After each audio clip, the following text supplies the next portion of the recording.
These are the Roman baths in Bath, and this is the Great Bath.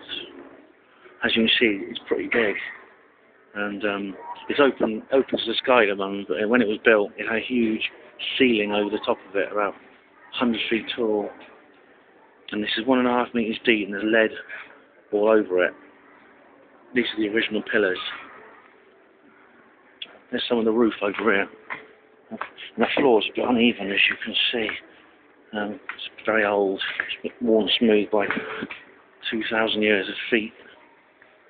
This water here, all mineral, the mineral content. It's orange, it's like sulphur or something coming out of the water. That water's really hot. It's about 40 degrees. So,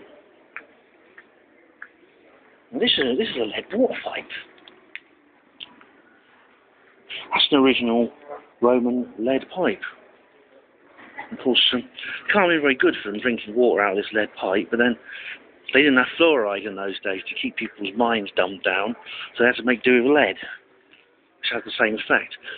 It's interesting, actually, that lead pipes were used in the modern age too, and it's only with the invention of fluoride, and also the discovery of fluoride in the Nazi death camps, that they started putting in drinking water in Britain and other countries, and they started using copper pipes instead of lead. Is that a coincidence, I wonder?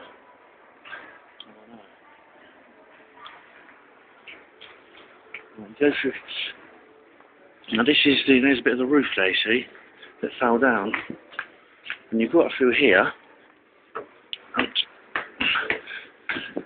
this here's a cold plunge, and those things on the wall you might see are not ghosts; they're actually projected images.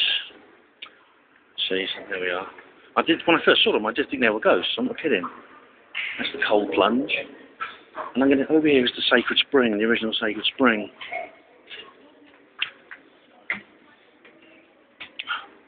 And if you look at it, you can actually see steam coming off the water. There we are. Now, obviously, it didn't look like this in Roman times. It was these pedestals on these. I don't know. You can't see them on the camera, but there was just under the water. There are these pedestals which they put statues on, so that Minerva, the water goddess, would look like she was walking on water. The water line is at the Roman level now. You can see the brown stain on the wall. In the 18th century, that's how high the water came up to.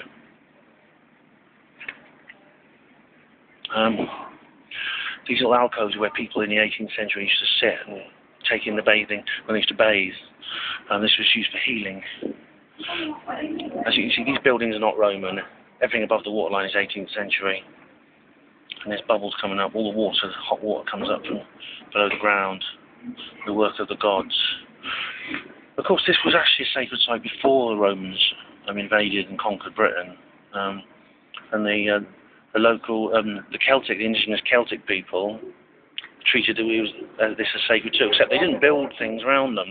It was just a pool of water in the woods, and they used to come and it was sacred, and it used to be they used to leave it natural with the trees and the grass and things growing around it.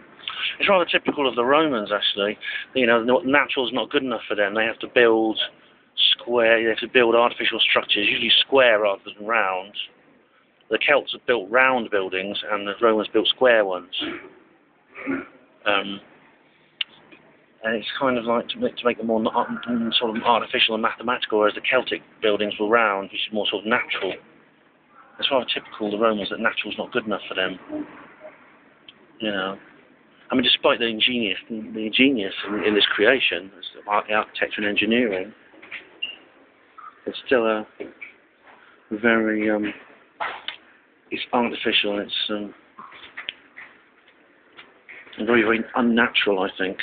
I don't like that about it. But then, of course, the Romans were this is where the Illuminati comes into it. You see, the indigenous Celtic people were not Illuminati occupied, whereas the Romans were. And that's why natural wasn't good enough for them. They had to build things around what's natural. So it's been quite an experience coming here. Thanks for watching HPANWO TV.